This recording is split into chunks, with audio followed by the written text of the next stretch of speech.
se lleva el premio al mejor programa de televisión de interés general, que este programa ha logrado abordar temas variados que impactan a nuestra sociedad desde una perspectiva informativa y educativa, brindando herramientas valiosas al público para comprender mejor nuestro entorno. Muchas gracias, buenas noches. Bueno, mis palabras, mi trabajo es social, así que agradezco primero a los que me han traído hasta este lugar, los organizadores del evento, al canal, que siempre estuve en él trabajando, que siempre han sido colaboradores y me ayuda para llegar a este punto.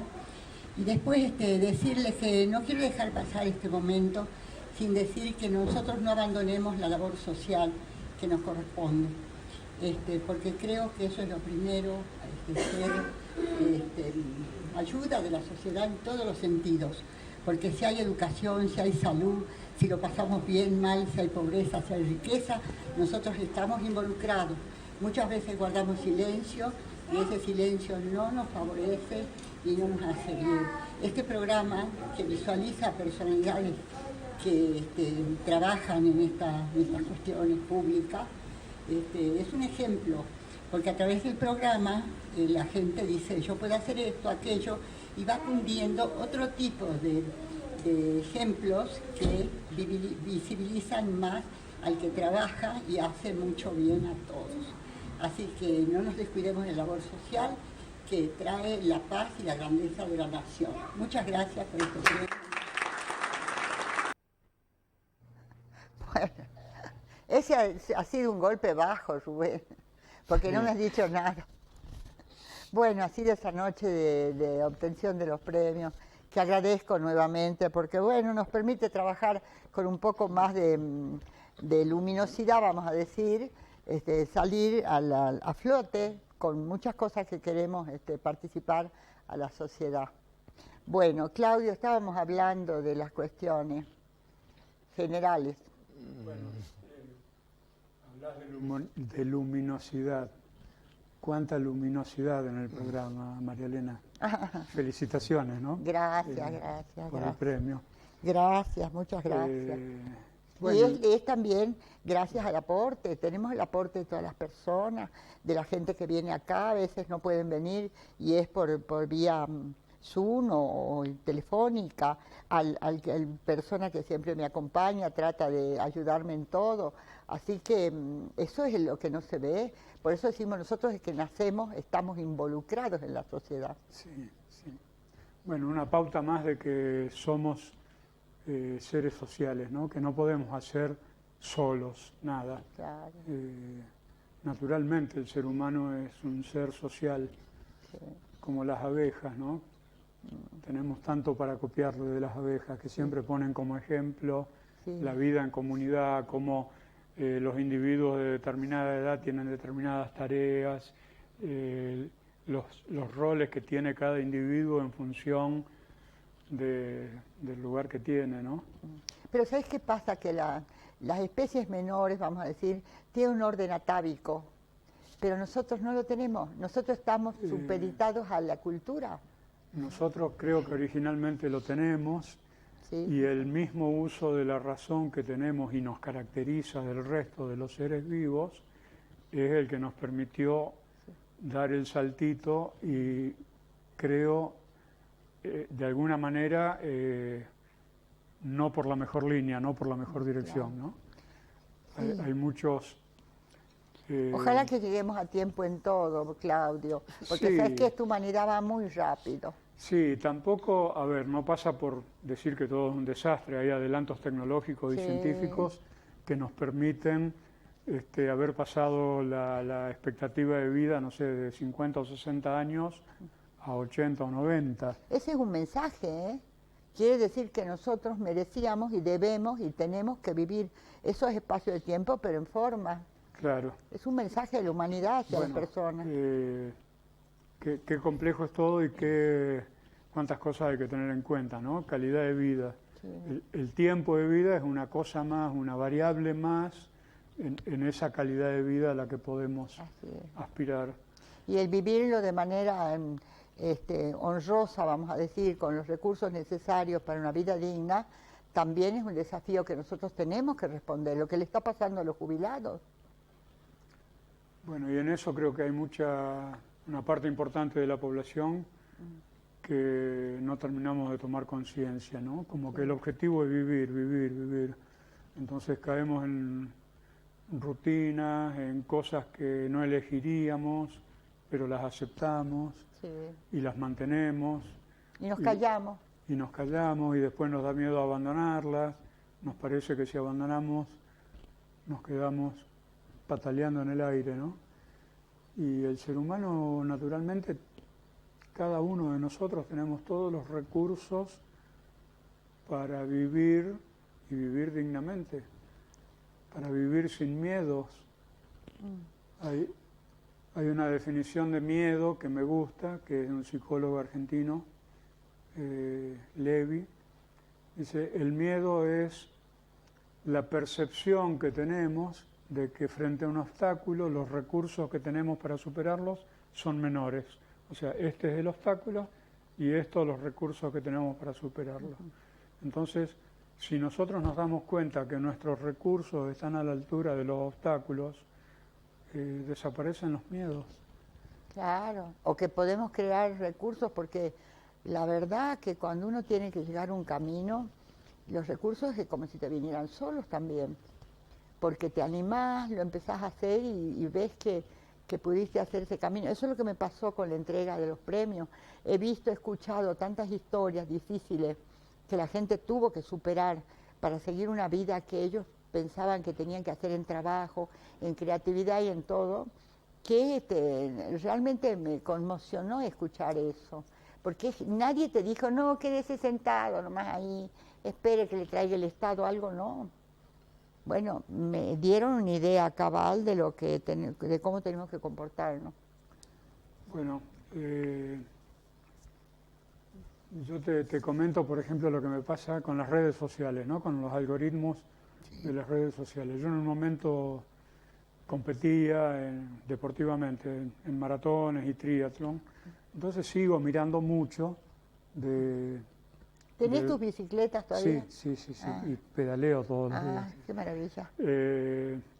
Después tuve mi discapacidad, entonces como que los algoritmos detectaron eso y me muestran permanentemente casos de los discapacitados haciendo deportes, y haciendo deportes extremos. Entonces vos a lo mejor ves gente con muletas participando en ultramaratones. Las ultramaratones son hasta 42 kilómetros la distancia de maratón. De ahí en adelante, y las más normales como mínimo son de 100 kilómetros. Y después hay de 250, de 500, bueno. Y muestran la cantidad de gente que vos lo ves y decís, no, es imposible que hayan podido llegar, que camine esa distancia, y sin embargo cubren las distancias con todas sus limitantes. En triatlón, por ejemplo, hay un caso que es, no sé, que fue muy referente a nivel mundial, un señor que tenía un niño, un hijito con una discapacidad total, cuadripléjico, bueno, y él lo llevaba en todas las pruebas que competía.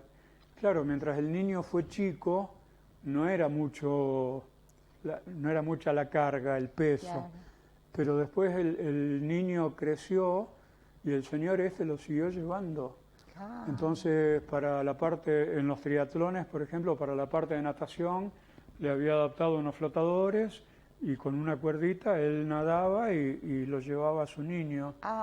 Y bueno, lo cuento como muestras del potencial que tiene el individuo, que tiene el ser humano y que normalmente no lo usamos. Simplemente la vida. Bueno. Sin el aditamento del individuo ya tiene una fuerza inmensa. Sí, la fuerza vital. Sí. ¿No? Yo he visto el caso de una mamá que era discapacitada porque le faltaban los brazos y tuvo una bebé y ella la mantenía y la arreglaba y le daba de comer y todo con los pies, pero era una cosa que a la criatura quedó admirable, se crió perfecto. Lo de la señora esa. Era admirable. Y todavía con alegría, porque era una chica joven, de ver su hijita. Así que yo creo que nosotros no tenemos Yo creo que en general no tenemos que achicarnos, porque mirá, detrás de cada cosa que ocurre hay un mandato que nosotros no conocemos cuál es, hasta que avanza la vida y vamos viendo ya con mayor amplitud, a veces no sabemos a dónde nos conduce. Bueno, estoy pensando en el enfoque o en la línea del programa, ¿no? Nos estamos convirtiendo en un programa de autoayuda, Sí, pero lo importante que es valorarnos, hacer una evaluación de lo que somos, de lo que tenemos, a ver, con los problemas que podamos tener y todo, ¿no? Sí, con los problemas que existen en la vida diaria. A lo mejor alguien me dice, no, pero yo no puedo caminar porque... perfecto. Aún así, estamos en condiciones de desarrollar un montón de actividades y de hacer un montón de actividades que le ayudan a otros, ¿no? Y eso haría que nos sostenemos mutuamente, socialmente, ¿no?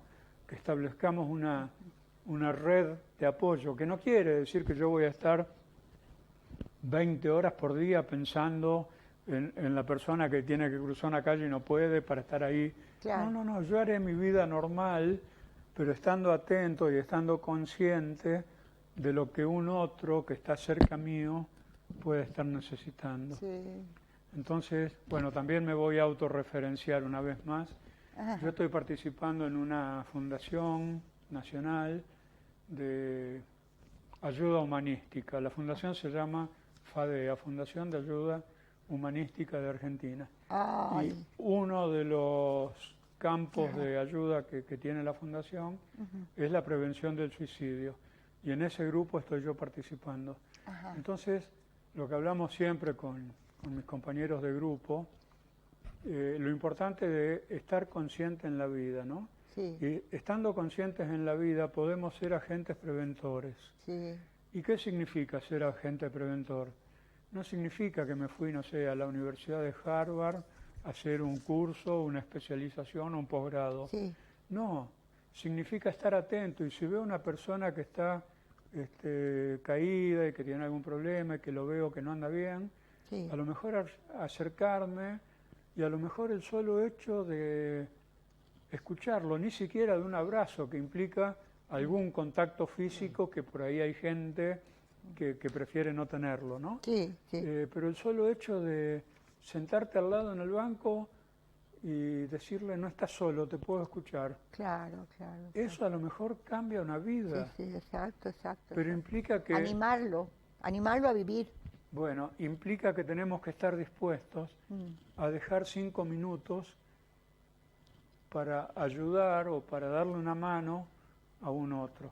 Sí. Y a lo mejor en otro momento de la vida somos nosotros los que necesitamos que alguien se nos siente al lado y nos diga, che, flaco, te doy una mano. Claro. ¿Qué necesitas? ¿Qué podemos hacer? Sí, es cierto, cierto. Pero el sistema como que nos mete las anteojeras, ¿no? Como los caballitos que van tirando un carro, tal cual. No había pensado lo del carro, pero todo cierra. Sí, sí. Las anteojeras y darle para adelante a cualquier costo, ¿no? Sí, sí. Claudio, te quería preguntar un poco dentro del tema también. ¿Vos cuántos años hace que vivís en el campo? Estás en el Carril, ¿no? Yo me vine a Salta en el 2003. Hasta ahí vivía en la ciudad de Rafaela, en la ciudad. Ajá. ¿Vos sos nacido dónde? En Rafaela, en provincia de Santa Fe. ¿Tenés tu familia incluso ahí? Sí. Ajá. Yo me vine para acá, bueno... ¿Y te viniste en el 2003? 2003. Ajá. ¿Y cómo ves el tema? ¿Qué te ha dejado la vida en el campo? Bueno, otra vez todo es muy complejo, ¿no? Yendo un poco más a lo macro, hubo gente que estaba, europeos que estaban viviendo en Salta y se volvieron por los problemas de contaminación y las cosas no resueltas que tenemos acá. Entonces por ahí nos dicen que en otros lados ya están mucho peor que acá. No, todo depende de lo que la comunidad pequeña haga. Entonces en el país vemos comunidades que funcionan muy bien, que tratan de no contaminar, que tratan de dejar su impacto negativo en el ambiente que sea mínimo. Claro. Y hay otros lugares que no, desde ya iba a decir que tenemos mal planificadas las ciudades. El problema es que nos falta planificación en las ciudades. Sí, sí. Las ciudades por lo general crecen sin ningún plan. Y cuando se quiere poner algún planeamiento, algún ordenamiento, la misma ciudadanía lo rechaza, porque a lo mejor dice, quiero hacer un loteo y me ponen el palo en la rueda y no puedo, y la gente que quiere comprar el terreno también. Sí. Hay una, ¿cómo te decir? Como una... No ser obediente a lo que nos puede... hay una rebeldía que no sabemos de dónde parte, pero hay gente que no quiere hacer las cosas. No quiere trabajar, no quiere poner un grano de arena, no le importa aquello, no le importa allá. Entonces, eso se manifiesta. Sí. Pero vos viniste bueno, pero si no hubiera rebeldía, tampoco iríamos siempre bien. Porque el rebelde es el que hace enderezar lo bueno que es un mecanismo de defensa. Hay dos tipos de rebeldía, en realidad hay dos tipos de rebeldía. Uno que no quiere oír nada y el otro que quiere que el otro lo escuche. Así que pongámonos de acuerdo de alguna manera. Bueno, pero para responder tu pregunta, porque hasta ahora puse un poco el entorno y estoy como los políticos que no responden lo que le preguntan. Diga vivir todas las en el cosas campo que es muy lindo. Te permite un contacto importantísimo con la naturaleza. Yo, bueno, todo lo que sé no es cuestión de conocimiento, de leer libros. Después fui leyendo y fui aprendiendo. Pero lo importante es la sensibilidad. En mi caso, el contacto con la naturaleza, con el campo, me despertó una sensibilidad que a lo mejor sí, evidentemente estaba en mi ser, pero estaba dormida. Y cuando empecé a vivir acá en el carril, en el campo, ahí como que le permití que aflore todo eso, ¿no? Seguramente también es un proceso personal, porque no todas las personas que viven en el campo tuvieron el proceso que tuve yo. Hay gente que tuvo el proceso que tuve yo viviendo en la ciudad, entonces, pero a mí, en mí se dio de esa manera, ¿no? El campo te inspiró en cierta manera, ¿no? Sí, me enseñó. Hablaba el otro día con un amigo, me decía, vos le das valor a la tierra, al campo. Sí. No, yo el valor la tierra lo tiene por naturaleza. Yo lo único que hago es defenderlo. Es sensibilizado. Sí, tratar de dejar mi punto de vista, ni siquiera digo corregir al otro, porque no tengo ningún derecho, no soy ni más ni menos, pero digo, trato de dejar mi punto de vista, que es muy amigable, ya que se usa ahora el término, ¿no? Sí, muy empático. Muy empático, y me doy cuenta que en general, cuando lo expongo, la gente me escucha. A lo mejor empieza pensando que está frente a un loquito, que qué sé yo qué, bueno. Empieza a cascabelear. Pero después de un tiempo de charla, de unos meses, de cuando me empiezan a conocer un poco más en profundidad, creo que entienden mi planteo. Sí. Bueno, a vos te tocó varias cosas, incluso la soledad, ¿no? Que también es aleccionadora y te mete en un lugar donde vos no pensás nunca que podés estar, en una sociedad así tan poblada, decir estoy en un lugar el lugar al que me empujó la vida, por decirlo de alguna manera, yo hablé de mi discapacidad pasa por lo auditivo y de equilibrio. Este problema de salud lo tuve en el 2015, hubo muchos meses, casi 2 años, que me costaba mucho movilizarme, salir a hacer las compras, por ejemplo. Mirá qué grave. Y estando solo tenía que hacerlo. Claro. Bueno, pero nunca dejé de pedalear, por ejemplo, vos que me preguntabas por la bicicleta. Y sí, yo entiendo que si no hubiese sido deportista de antes, en el estado que estaba, pensar en pedalear hubiese sido una locura. De hecho, una terapeuta con la que hacía una rehabilitación apenas tuve mi problema, en Salta, yo viviendo en el carril, son 30 y pico de kilómetros, un día llegué, cuando me saludó, ¿cómo estás? ¿Qué sé yo? Bien, hoy me vine en bicicleta. Bueno, lo primero que hizo fue retarme, de la hora de terapia que tenía, gastó media hora en retarme y pretender que tome conciencia de la locura que había hecho. No, y decirte que te tenés que quedar quieto, eso es lo peor. Bueno, después entendí que había hecho una locura. Pero en el momento la hice, ¿no? Fue natural. Sí, sí, sí. Sí, sí, es verdad, es verdad. Bueno, y Bueno, tiene que ver con ese contacto que la naturaleza y la energía vital me dio a través de la vida en el campo, ¿no? Sí, sí. Y también es un impulso vital porque uno pretende no dejarla a la vida.